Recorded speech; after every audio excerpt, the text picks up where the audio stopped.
Dhe malin do e rësoj Aba sapi do marshoj Dhe tin do e kaloj Në emrin Jesus Qeli u hap Në emrin Jesus Gjella i zjarë Në emrin Jesus Shojim në stoplar Në emrin Jesus Natën e dojt dhe ty të vjen Në emrin Jesus Natën e dojt dhe ty të vjen Amen, amen, amen. Amen, amen, përshëndetje të bekuar. Ja ku jemi sërish bashk të bekuar motra dhe vlezër dhe ne do lexojmë së bashku sot nga Bibla, fjala e Perëndis, nga fjala e gjallë e Zotit dhe sot do lexojmë nga libri i Zanafillës, kapitulli 39 dhe kapitulli 40, si dhe nga Ungjilli i Mateut, kapitulli 12. Amen. Edhe lutem që të fillojmë me lutje, këtë takim, këtë lexim të Biblës, që të kemi udhëheqjen e frymës së shenjtë të Zotit për zbulesa të reja. Përshëndetje motër Nake, Zoti të bekoft, mirë se erdhe, paqja dhe gëzimi i Zotit në jetën tënde, në familjen tënde. Zoti të udhëheqë, të drejtojë dhe të ngrenë nga lavdia në lavdi për të madhështuar emrin e Tij. Amen. Atë qellor ne vim përpara Teje sot, Perëndi, me zemra të hapura. Falenderojmë për fjalën tënde që është e gjallë dhe fuqishme. Tiksa ne do lexojmë sot nga Zanafilla 39 dhe 40, na kujtoj që Ti je me ne, o Zot, edhe në vendet më të errta, edhe kur ndihemi të harruar ose të keq kuptuar. Ndërsa do lexojmë nga Ungjilli i Mateut 12, na çliron në një besim, o Zot, jo vetëm rregull, o Zot, dhe na udhëhiq drejt një zemre plot mëshirë dhe të vërtetë. Hapi sytë tanë për të parë, veshët tanë për të dëgjuar dhe zemrat tona për të pranuar vullnetin tënd. Në emrin e çmuar të Jezusit, ne lutim dhe themi Amen. Amen. Hapim pra së bashku Biblat te Zanafilla 39, Jozefi në Egjipt. Ndërkaq, Jozefi u çua në Egjipt dhe Potifari, oficeri faraonit dhe kapiteni i rojeve, një egjiptas e bleu nga ismaelitët që e kishin sjell atje. Zoti që me Jozefin dhe ky pasurohej dhe banonte në shtëpinë e zotërisë së tij egjiptasit. Dhe zotëria e tij e pa që Zoti ishte me të dhe që Zoti i sillte mbar në duart e tij gjithçka bënte. Kështu Jozefi fitoi hyjir në sytë e tij dhe hyri në shërbimin personal të Potifarit, që e emëroi krye administrator të shtëpisë së tij dhe i la në dorë gjithçka që zotëronte. Nga çasti që e bëri krye administrator të shtëpisë së tij dhe për gjithçka që zotëronte, Zoti e bekoi shtëpinë e egjiptasit për shkak të Jozefit, dhe bekimi i Jozefit përfshiu gjithçka që ai kishte në shtëpi dhe në fush. Lavdi i Zotit.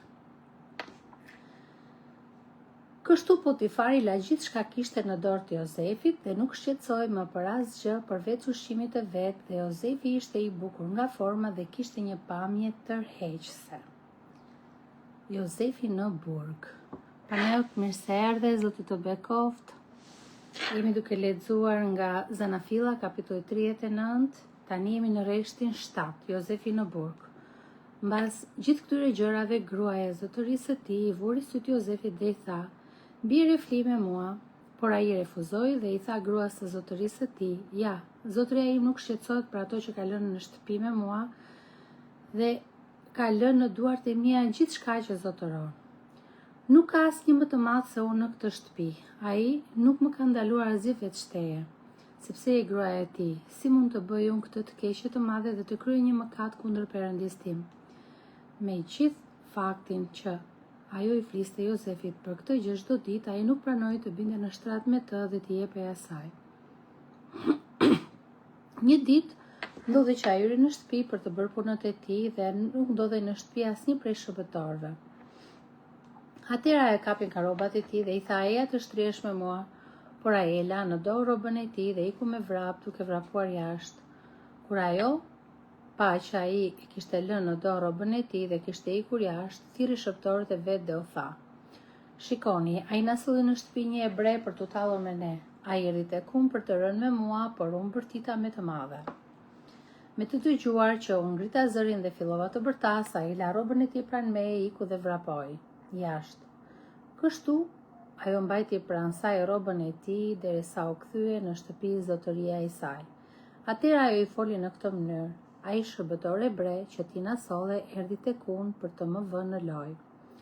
Por sa ngrita zërin dhe bërtita, ai la rrobën pranë meje dhe iku jashtë. Kështu, kur zotëria e saj dëgjoi fjalët e gruas së vet që i fliste në këtë mënyrë, duke thënë: "Shërbëtori yt më ka bërë këtë gjë", ai u inatos. Atëherë zotëria e Jozefit e mori dhe e futi në burg, në vendin ku ishin mbyllur të burgosurit e mbretit, kështu ai mbeti në atë burg. Por zotëria që me Jozefin dhe u tregua dashamirës ndaj tij, duke bërë që t'i hynte në zemër drejtorit të burgut. Kështu drejtori i burgut i besoi Jozefit tërë të burgosurit që ndodhen në burg dhe ai ishte përgjegjës për të gjitha që bëheshin aty brenda. Drejtori i burgut nuk kontrollonte më asgjë nga ato që ishin besuar Jozefit, sepse Zoti ishte me të dhe Zoti e bënte të mbar gjithçka që ai i bënte. Ky pra ishte kapitulli 39 i Zanafillës. Dhe tani ta shikojmë bashk, të shohim vargun kyç, të shohim përmbledhjen, mësimet që nxjerrim nga ky kapitull, ta meditojmë, ta përtysim pak nga pak së bashku fjalën e Zotit. Përshëndetje motër Margarita, mirë se erdhe, Zoti të bekoft shumë. Përshëndetje Alda, Zoti të bekoft dritë. Sa po lexuam kapitullin 39 të Zanafillës dhe tani shohim vargun kyç, përmbledhjen e këtij kapitulli, mësimet që nxjerrim dhe bëjmë një lutje duke medituar dhe duke përtypur ngadalë ushqimin e Zotit. Vargu kyç është vargu 2. Zoti ishte me Jozefin dhe ai pati sukses. Përmbledhja e Zanafillës 39 tregon historinë e Jozefit në shtëpinë e Potifarit dhe më pas në burg. Edhe pse ishte sklav dhe më vonë i burgosur pa drejtësisht, fjala thekson vazhdimisht se Zoti ishte me Jozefin. Jozefi tregon besnikëri, integritet dhe frikë nga Perëndia, duke refuzuar mëkatin edhe kur askush nuk e shihte. Megjithatë, drejtësia e tij sjell padrejtësi njerëzore, por jo braktisje nga Perëndia. Pavarësisht se gruaja e Potifarit e dënoi në të padrejtë, Perëndia nuk e braktisi kurrë. Shohim mësimet që nxjerrim nga kapitulli 39 i zbulesës, i Zanafillës. Së pari, Perëndia, prania e Zotit nuk varet nga rrethanat. Zoti ishte me Jozefin si në shtëpinë e Potifarit, ashtu edhe në burg. Prania e Perëndisë nuk largohet kur jeta bëhet e vështirë. Mësimi i dytë, besnikëria shihet kur askush nuk na sheh. Jozefi refuzoi mëkatin jo nga frika e njerëzve, por nga frika e Perëndisë. Mësimi i tretë, të bësh të drejtën nuk garanton gjithmonë drejtësi njerëzore. Jozefi u ndëshkua padrejtësisht, por Perëndia vazhdoi ta favorizonte. Së katërti, Perëndia punon edhe në vendet e errta. Edhe burgu u bë vend bekimi, sepse Zoti ishte atje me Jozefin, siç e pam ne që drejtori i burgut ja la gjithçka në dorë Jozefit, sepse çdo gjë që Jozefi merrte në dorë ecte mbar. Bekime motër Luli, Zoti shkëlqeft mbi ty, mbi të gjithë kishën kur ne shërbejmë, edhe emri i Zotit u madhështoft në jetët tona, në shërbesën tonë dhe gjithkund. Amen. Tani ta marrim me një lutje medituese këtë lexim që bërëm të kapitullit 39 të Zanafillës. O Zoti i shenjtë, ne të falenderojmë që prania jote nuk na braktis. as kur jemi të keq kuptuar, as kur jemi të lënduar, as kur jemi në errësirë. Na jep një zemër të pastër si Jozefi, forcë për t'i thënë jo mëkatit dhe bekim për të ecur drejtësisht edhe kur nuk shpërblehemi menjëherë. Na ndihmo të kujtojmë sot se ti je me ne, në emrin e Jezusit, amen. Pra Zoti është gjithmonë me ne, ai nuk heq dorë asnjëherë nga ne, sepse ne e dim që Perëndia aq shumë e deshi botën sa që dha birin e tij të vetëm lindur, që kushdo që të thërrasë emrin e tij të shpëtohet. Amen. Hapim së bashku tek Zanafilla 40, Jozefi shpjegon ëndrrën e kupëmbajtësit dhe të bukpjekësit të faraonit. Lexojmë së bashku pra kapitullin 40 të Zanafillës. Mbas këtyre gjërave ndodhi që kupëmbajtësi dhe bukpjekësi mbretit e Egjiptit thyen zotërinë e tyre mbretin e Egjiptit. Dhe faraoni u zëmërua me të dy oficerët e tij, krye kupëmbajtësin dhe krye bukpjekësin. Dhe i futi në burg në shtëpinë e kreut të rojeve, në po atë burg ku ishte mbyllur Jozefi. Dhe kapiteni i rojeve i la në mbikëqyrjen e Jozefit, i cili i ndihmonte. Kështu ata qëndruan në burg për një farkohe. Po atë natë, kupëmbajtësi dhe bukpjekësi i mbretit nga Egjiptit, që ishin të mbyllur në burg, panë që të dy nga një ëndër, secili ëndrrën e tij me një kuptim të veçantë. Dhe të nesërmen në mëngjes, Jozefi erdhi tek ata dhe vuri re se ishin të shqetësuar. Atëherë ai pyeti oficerët e faraonit që ishin me të në burg në shtëpinë e zotërisë së tij dhe u tha: "Pse keni sot një fytyrë kaq të trishtuar?" Ata ju përgjigjen: "Kemi parë një ëndër dhe askush nuk është në gjendje ta interpretojë." Atëherë Jozefi u tha atyre: "Interpretimet nuk i përkasin vallë Perëndis? Më tregoni ëndrat, ju lutem." Kështu krye kupëmbajtësi tregoi Jozefit të ëndrrën e tij dhe i tha: "Në ëndrrën time kisha përpara një hardhi, dhe në atë hardhi kishte 3 deg, të cilat sa vun lastar lulëzuan dhe dhan vile rrushit të pjekur. Tani unë kisha në dorë kupën e faraonit, mora rrushin e shtrydha në kupën e faraonit dhe e vura kupën në dorën e faraonit." Jozefi i tha: "Ky është interpretimi i ëndrrës. 3 degët janë 3 ditë.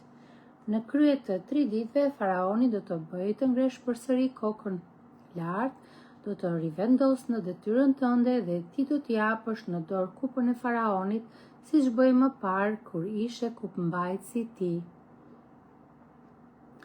Përshëndetje motër bazire, Zoti të bekoft. Mirë se erdhe. Jemi duke lexuar nga Zanafilla 40, jemi në vargun e 14. Lexojmë së bashku, është kaq bekim, fjala e Zotit. Është ushqim për shpirtin tonë. Por më kujto mua kur ti jesh i lumtur, të lutem, trego dashamirësi ndaj meje duke i folur për mua faraonit dhe më nxirr nga kjo shtëpi, sepse mua më sollën fshehurizën nga vendi i hebrejve dhe këtu s'kam bërë gjë për të futur në këtë burg të nëndeshëm. Krye bukpjekësi, duke parë se interpretimi ishte i favorshëm, i tha Jozefit: "Edhe unë ëndrrën time kisha 3 shporta me bukë të bardhë mbi krye, dhe në shportën më të lartë kishte çdo lloj gjedhësh të pjekura në furrë për faraonin, dhe s'do që t'i hanin nga shporta që kisha mbi krye." Atëherë Jozefi u përgjigj dhe i tha: "Ky është interpretimi i ëndrrës. 3 shportat janë 3 ditë. Në krye të 3 ditëve, faraoni do të heq kokën nga shpatullat, do të varë në një pemë dhe s'do që do të hanë mishtrat e trupit tënd." Tani ditën e tretë, ditën e përvjetorit të faraonit, ndodhi që ai shtroi një banket për të gjithë shërbëtorët e tij dhe bëri që të ngrinin kokën lart si krye kupëmbajtësi dhe krye bukpjekësi në mes të shërbëtorëve të tij. Kështu e rivendosi krye kupëmbajtësi në detyrën e tij si kupëmbajtës që t'i jepte kupën në dorë faraonit, por bëri që ta varnin krye bukpjekësin sipas interpretimeve që Jozefi u kishte dhënë. Por krye kupëmbajtësi nuk u kujtua për Jozefin, por e harroi. Kjo ishte pra Zanafilla 40. Shohim së bashku vargun kyç të Zanafillës 40. Përmbledhjen, mësimet edhe bëj një lutje të shkurtër duke medituar fjalën e Perëndis. Vargu 8 të Zanafilla 40 është vargu kyç, a nuk i përkasin Perëndis shpjegimet? Në këtë kapitull, në kapitullin 40, Jozefi ndodhet në burg, i harruar pa drejtësisht, megjithatë Perëndia vazhdon të punojë përmes tij. Dy shërbëtorë të faraonit, kryeguzhënjeri dhe kryekumbajtësi shohin ëndra shqetësuese. Jozefi, edhe pse në rrethana të vështira, nuk fokusohet te vuajtja e vet, por shërben të tjerëve dhe i drejton sytë e tyre te Perëndia. Ëndrat shpjegohen sakt, por Jozefi harrohet sërish nga njerëzit. Ata nuk u kujtuan t'i thonin faraonit, nuk e mbajtën fjalën, ndërsa Perëndia vazhdon planin e tij në heshtje. 4 mësimet që nxjerrim nga kapitulli 40 i Zanafillës janë: së pari, dhuntit e Perëndisë funksionojnë edhe në burg. Zoti kishte dhënë dhuntin për të parë ëndrat, për të interpretuar ëndrrën Jozefit, dhe ajo funksionoi edhe në burg. Jozefi ushtron thirrjen e tij jo në pallat, por në errësirë. Thirrja nuk varet nga vendi ku ndodhemi. Ashtu si dhe Pali që shërbeu edhe në burg, shkruajti letrat, i ushqente kishat që nga burgu, edhe Jozefi shërbeu në burg. Mësimi i dytë, Perëndia është burim i çdo urtësie. Jozefi nuk mori lavdi për vete, por e drejton vëmendjen te Perëndia. Mësimi i tretë, të harrohemi nga njerëzit nuk do të thotë se do harrohemi dhe nga Perëndia. Kryekumbajtësi e harroi Jozefin, por Perëndia nuk e harroi. Mësimi i katërt, koha e Perëndisë është e përsosur. Zoti po përgatiste për momentin e duhur, dhe kur dukej sikur asgjë nuk po ndodhte. Për Jozefin dukej sikur gjithçka arrinte në vend, por Zoti ishte duke bërë punën e tij. Tani bëjmë një lutje duke medituar këtë që mësuam së bashku, të përtypi mirë fjalën e Perëndisë që të ngelet në mendjen dhe në zemrën tonë dhe në shpirtin tonë. O Zoti i urtësisë dhe i kohës së përsosur, faleminderit që ti nuk harron edhe kur njerëzit na harrojnë. Na ndihmo të përdorim dhuntin që na ke dhënë edhe në vendet e errta të jetës. Na mëso të presim kohën tënde me besim dhe durim, duke e ditur se planet e tuaja janë më të larta se tonat. Në emrin e Jezusit, amen, amen, amen. Për nga dhjata e vjetër, ky është leximi për sot, Zanafilla 39, kapitull 39 dhe 40, dërsa tani do t'i hapim librat në dhjatën e re, te Mateu 12, Jezusi Zoti i Shabatit.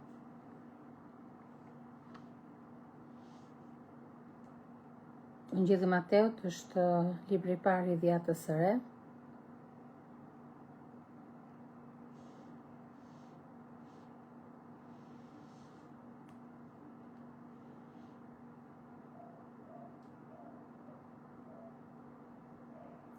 Pra i hapim te Mateu 12, i hapim së bashku.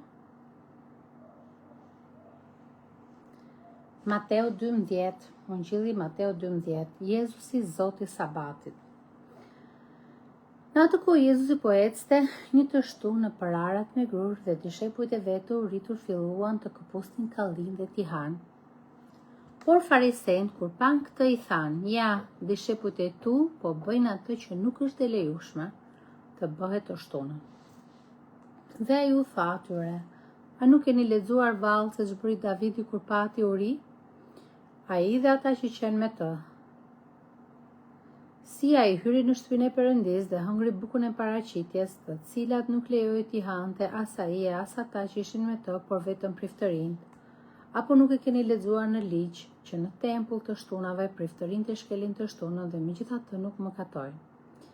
Dhe unë po ju them se këtu është një më i madh se tempulli. Dhe po të dini se çfarë do të thotë: unë dua mëshirë dhe jo flijime, nuk do të kishit dënuar të pafajshmit, sepse biri i njeriut është Zot edhe i së shtunës. Pastaj mbasi u largua qandej, hyri në sinagogën e tyre. Dhe ja, aty ishte një burr të cilit i qethar dora. Ata e pyetën Jezusin me qëllim që ta padisnin më pas: a është e lejushme që dikush të shërojë ditën e shtunë? Dhe ai u tha atyre: a ka ndonjë prej jush që ka një dele dhe ajo bie në grop ditën e shtunë? dhe ai nuk shkon ta nxjerrë jashtë. E pra, sa më i vlefshëm është njeriu se Delia. A është pra e lejueshme të bësh të mirë të shtunën? Atëherë ai i tha atij burrit, shtrije dorën tënde, dhe ai e shtriu dhe e u shëndosh si tjetra. Por farisejnë mbasi dolën jashtë bënin këshill kundër tij si ta vrasin. Por kur Jezusi e mori vesh, u largua prej andej dhe turma të mëdha e ndiqnin dhe ai shëroi të gjithë. Dhe i urdhëroi ata reptësisht të mos thoshin kush ishte ai, me qëllim që të përmbushet ç'ishte thënë nëpërmjet profetit Isaia që thotë: Ja shërbëtori im që unë e zgjodha, i dashuri im në të cilin shpirti im është i kënaqur. Unë do ta vë frymën time mbi të dhe ai do t'ju shpall drejtësinë popujve. Ai nuk do të zihet dhe as nuk do të bërtas dhe askush nuk do të dëgjojë zërin e tij në përsheshe. Pra jemi duke lexuar Ungjillin e Mateut 12, jemi në vargu 20. Ai nuk do ta thërmoj kallamin e thyer dhe nuk do ta shuaj kandilin që bëtym, derisa të mos e ketë bërë të triumfojë drejtësinë. Dhe njerëzit do të shpresojnë në emrin e tij. Atëherë i paraqitën një të demonizuar që ishte i verbër dhe me mece, dhe ai e shëroi, kështu që i verbi me meci fliste dhe shikonte. Dhe mbar turmat çuditeshin dhe thoshin: A mos është ky biri i Davidit? Por farisejt kur e dëgjuan këtë thanë: Ky dëbon demonët vetëm me fuqinë e Belzebubit, princit të demonëve. Dhe Jezusi, duke njohur mendimet e tyre, u tha: Çdo mbretëri që përçahet në vetvete shkon drejt shkatërimit, dhe çdo qytet ose shtëpi që përçahet në vetvete nuk shkon gjatë. Atëherë nëse Satani dëbon Satanain, ai është përçarë në vetvete dhe si mund të qëndrojë mbretëria e tij? Dhe nëse unë i dëboj djajt me ndihmën e Belzebubit, me ndihmën e kujt i dëboj mbi tuaj? Prandaj ata do t'i jenë gjykatësit tuaj. Por nëse unë i dëboj djajt me ndihmën e frymës së Perëndis, atëherë mbretëria e Perëndis ka ardhur në mes tuaj. Ose si mund të hyjë dikush në shtëpinë e të fuqishmit dhe të grabisë pasurinë, po të mos e ketë lidhur më parë të fuqishmin, vetëm atëherë ai do të mund të grabisë shtëpinë.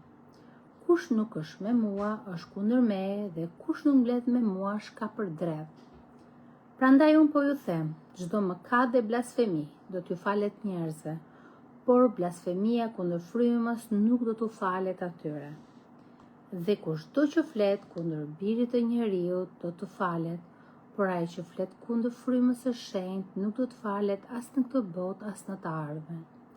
Ose bëjni të mirë pemën dhe fryti i saj do t'jetë i mirë, ose bëjni të keqe pemën dhe fryti i saj do t'jetë i keq, sepse pema njihet nga fryti.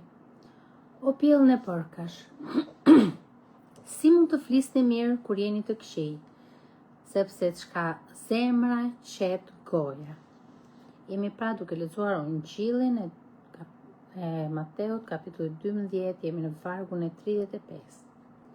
Njeriu i mirë nga thesari i mirë i zemrës nxjerr gjëra të mira, por njeriu i keq nxjerr gjëra të këqija nga thesari i tij i keq. Por unë po ju them se ditën e gjyqit njerëzit do të japin llogari për çdo fjalë të kotë që kanë thënë, sepse në bazë të fjalëve të tua do të justifikohesh ose në bazë të fjalëve të tua do të dënohesh. Atëherë disa skrip dhe farisej e pyetën duke thënë: Mësues, ne duam të shohim ndonjë shenjë prej teje. Por ai duke u përgjigjur u tha atyre: Ky brez i mprapsht e kurrë shkelës kërkon një shenjë, por asnjë shenjë nuk do t'i jepet përveç shenjës së profetit Jona. Në fakt, ashtu si Jona qëndroi 3 ditë e 3 netë në barkun e peshkut të madh, kështu biri i njeriut do të qëndrojë 3 ditë e 3 netë në zemër të tokës. Burra të Ninives do të ringjallen në gjyq bashkë me këtë brez dhe do ta dënojnë, sepse ata u penduan me predikimin e Jonas, dhe ja, këtu është një më i madh se Jona. Mbretëresha e jugut do të ringjallet në gjyq bashkë me këtë brez dhe do ta dënojë, sepse ajo erdhi nga skaj më i largët i tokës për të dëgjuar diturinë e Salamonit, dhe ja, këtu është një më i madh se Salamoni. Tani, kur fryma e ndyr ka dal nga një njeri endet në përvënde të thata, duke kërkuar qetësi, por nuk e gjen. Atëherë thot, do të kthehem në shtëpinë time nga kam dalë, por kur arrin e gjen të zbrazët, të pastruar dhe të zbukuruar, atëherë shkon e merr me vete 7 frymra të tjera më të liga se ai, të cilët hynë dhe banojnë aty. Kështu gjendja e fundit e këtij njeriu bëhet më e keqe nga e më pashmja, kështu si ndodhi dhe këtij brezi të mprapsht. Ndërsa ai vazhdonte të fliste turmave, ja nëna e tij dhe vëllezërit e tij po rinin jashtë dhe kërkonin të flistin me të. Dhe dikush i tha, ja nëna jote dhe vëllezërit e tu janë aty jashtë dhe duan të flasin me ty. Por ai duke u përgjigjur i tha atij që kishte lajmëruar, kush është nëna ime dhe kush janë vëllezërit e mi? E shtriu dorën e vet drejt dishepujve të vet dhe tha, ja nëna ime dhe vëllezërit e mi, sepse kushdo që kryen vullnetin e atit tim që është në qej, më është vlla, motër dhe nën. Pra, ky ishte leximi që kishim për sot, edhe nga Ungjilli Mateo 12. Tani do shohim së bashku vargun kyç për mbledhjen dhe mësimet që nxjerrim nga ky kapitull. Vargu kyç i Mateu 12 është vargu 8, sepse biri i njeriut është Zot edhe i Shabatit. Përmbledhja e kapitullit 12 të Ungjillit të Mateut është: Jezusi përballet drejt për drejt me formalizimin fetar. Ai shëron ditën e Shabatit, mbron dishepujt dhe tregon se ligji nuk është mbi njeriu, por është dhënë për jetën dhe për mëshirën, është dhënë për të shërbyer njeriut, për të mbrojtur njeriu. Jezusi e shpall qartë autoritetin e tij hynor.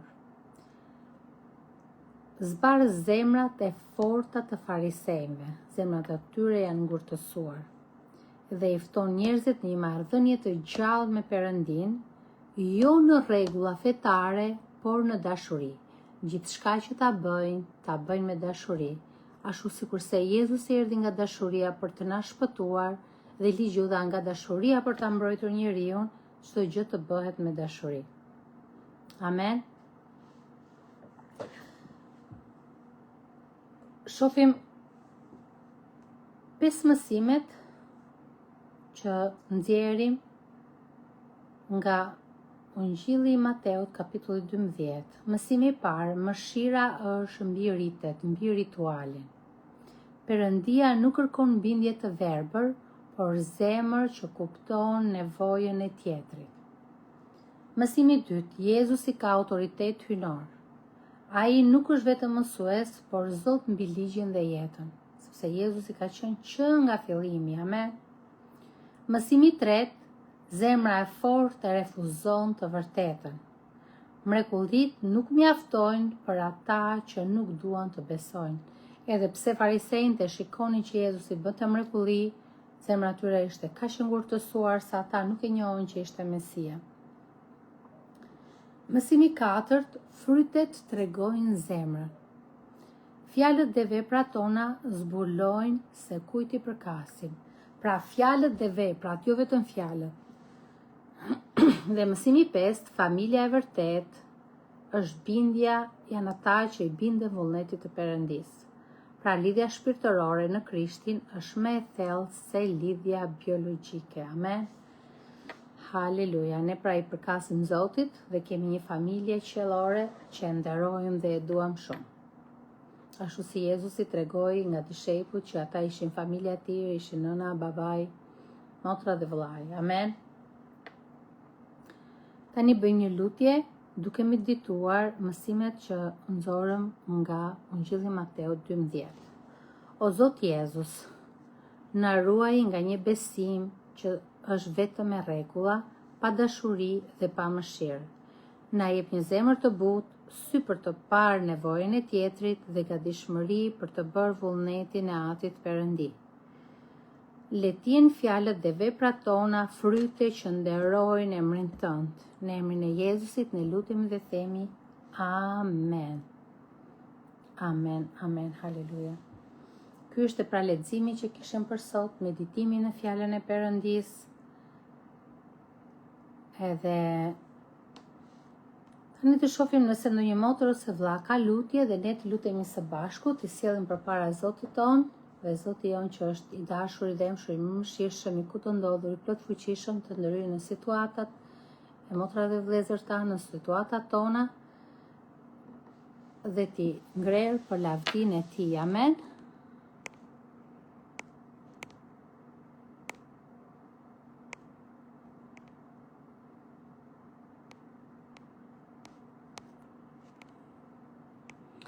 Nuk e di, nuk po shoh ndonjë lutje deri tani.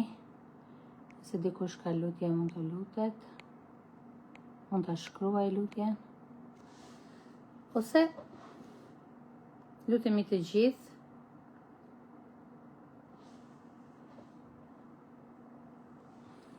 Bëjmë lutje të përgjithshme për të gjithë.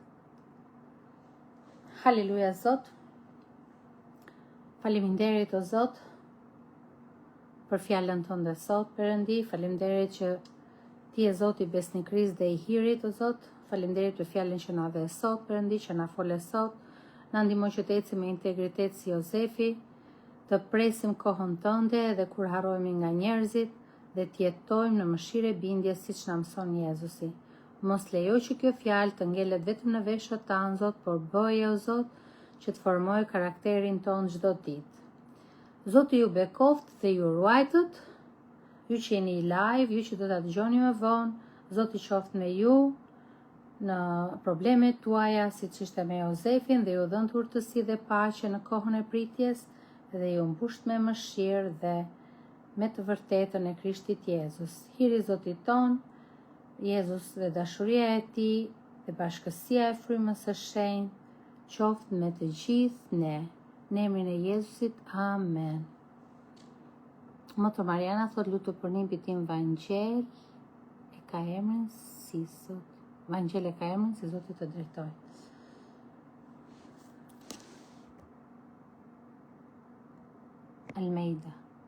Almeida për familjen, edhe Mariana për nimpin Vangjel.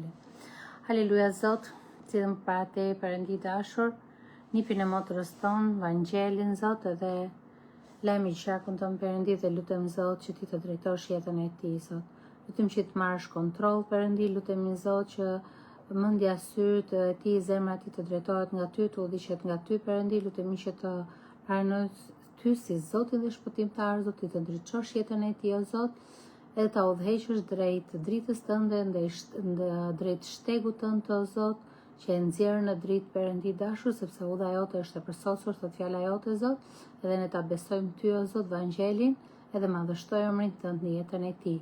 Në emrin e Jezusit ne lutemi dhe themi amen. Almeida thot mo të lutu për familjen time si fryma të drejtoj. Haleluja Zot, unë bekoj motor Almeidën edhe familjen e saj Perëndi, ajo vjen për afron e trirë dhe të mëshirës Zot, para kryqit tënd Zot, edhe kërkon bekimet e tua Zot për familjen tënde Zot. Ne të lutemi e bekojmë këtë familje Zot, bekojmë burrin dhe fëmijët e saj Perëndi dashur, bekojmë gjithë njerëzit e saj Zot, lutemi që begatia dhe mbarësia Zot jetë në këtë familje Zot, për të madhështuar emrin tënd Zot. Bëhet të mbar çdo gjë o Zot në familjen e tyre o Zot, dhe ata të japin ty lavdi Zot. Në emrin e Jezusit ne lutemi dhe themi amen, amen, amen. Po, motornake, Zoti na bekoft të gjithë dhe haleluja. Bekimi Perëndis qoftë mbi ne, mbi familjarët tanë. Falenderojmë Zotin të madhërisëm e plot fuqishëm, Zoti ynë është po, ne falenderojmë Zotin ton të madhërisëm e plot fuqishëm. Haleluja, motor Adelina. Nuk ka si Zoti jon. Zoti jon është i plot fuqishëm, i kudo ndodhur. Ai mban në dorë gjithë krijimin e tij, sepse ai është më i madh se sa mendja jonë koncepton. Amen. Haleluja. Pra sot e mbyllim së bashku. Ju falenderoj që ishim së bashku në leximin e Biblës dhe u bekuam kaq shumë me fjalën e Zotit, duke ushqyer shpirtin ton, duke marrë mësime se Zoti është gjithmonë me ne, edhe kur e ndjejmë, po kurse ndjejmë edhe në momentet e vështira, Perëndia është me ne dhe ai është duke përsosur planin e tij për jetën tonë. Amen. Ashtu siç përsosi planin e Jozefit, gjatë gjithë kohës së vështirësive ai përgatiti dhe pastaj e ngriti në lavdi edhe e bëri që jo vetëm kaq, por nëpërmjet tij shpëtoi edhe vëllezërit e tij, babain e tij nga uria që ishte në atë vend. Amen. Kjo vazhdon më vonë, por është të leximet që do vi më vonë, por ne mos teqim dorë asnjëherë nga Perëndia, duke ditur që ai gjithmonë kujdeset për ne, nëse e ndjejmë apo nuk e ndjejmë ne. Zoti është i mirë. Amen. Motornakja. Okej, po vazhdojmë lutjen, nuk po e mbyllim me që Motornakja thot një lutje për familjen time dhe nënën time që të banë një pushim të bekuar, paqe dhe dashurinë e Minejësit. Haleluja, Zot, unë sjell përpara Teje, Zot, Motornakën, Zot, të motor të bekuar, Zot, faleminderit, Zot, që ti je kujdesur për të, për familjen e saj, Zot, faleminderit, Zot, që ti ke marrë kontroll në jetën e tyre, në jetën e djalit të tyre, Perëndi, faleminderit që ti ke vënë rregullin në këtë familje, Zot. Faleminderit, Zot, që ata të njohin ty dhe të përkasin ty, Perëndi. Faleminderit, Zot, që zemrat e tyre çdo ditë drejtohen drejt Teje, Perëndi, thellohen në ty dhe në fjalën tënde, Perëndi i dashur. Faleminderit, Zot, që ti i bekon me paqe, Zot, dhe me dashuri, o Perëndi. Faleminderit që drita jote ka hyrë në këtë familje, Zot, edhe ti bën, o Zot, ti e ke hyrë sjell këtë dritë nëpërmjet motrës tonë, o Zot, nake, Perëndi, ndaj të lutem, o Zot, mbushe me akoma më shumë dashuri, o Zot, prej Teje, o Zot. Ndriçoj jetën e saj, o Zot, dhe mendjen e saj, Perëndi, edhe bëj që ajo të derdhet, o Zot, si një lumë, o Zot, në burrin e saj, në fëmijët e saj, Perëndi i dashur, edhe nëpërmjet saj ata të gjithë ta njohin Krishtin, o Zot, dhe të shikojnë mirësinë e Zotit, Perëndi i dashur, edhe të gjithë si familje, o Zot, të vinë në besim dhe të lavdërojnë ty, Zot, edhe ti ngresh nga lavdia në lavdi për të madhështuar emrin tënd. Bekoj edhe nënën e Nakes, Zot, bekoj me paqen tënde, Zot. Faleminderit, Zot, që ti e ke shpëtuar në këtë moshë, Zot. Faleminderit që ti kujdesesh për to, Zot, dhe asnjë gjë nuk do t'i mungojë, Perëndi i dashur. Faleminderit, Zot, që në pleqërinë e saj, Zot, ajo të njohë ty si vetmin Zot dhe shpëtimtar, Zot, dhe ti do bekosh, Zot, pleqërinë e saj. Në emrin e Jezusit ne lutemi dhe themi amen. Se po vjen në Gjermani të mërkurën me burrin Leonardin prej Kosovë. Haleluja. Zoti ta bekoj udhëtimin e tyre, të bëjë një udhëtim të mbarë dhe të bekuar. Amen. Të bekuar kudo që hynë, edhe super të bekuar kudo që dalin, Motornakja. Amen. Haleluja. Haleluja, haleluja. Ora është 5:05. Okej. Besoj që i mbaruam lutjet për sot. Zoti ju bekoft, paqja dhe gëzimi i Zotit qoftë mbi ju, mbi njerëzit tuaj, mbi familjet tuaja. Zoti ju mbusht me gëzim, me të qeshura në familjet tuaja, paçi një harmoni edhe gëzimi i Zotit të jetë plot e përplot në shtëpitë tuaja. Ju përqafoj me dashurinë e Krishtit, dëgjojmë nesër për të vazhduar leximin tek Zanafilla 41 edhe sipas programit që kemi. Ju bekoj në emër të Jezusit. Amen.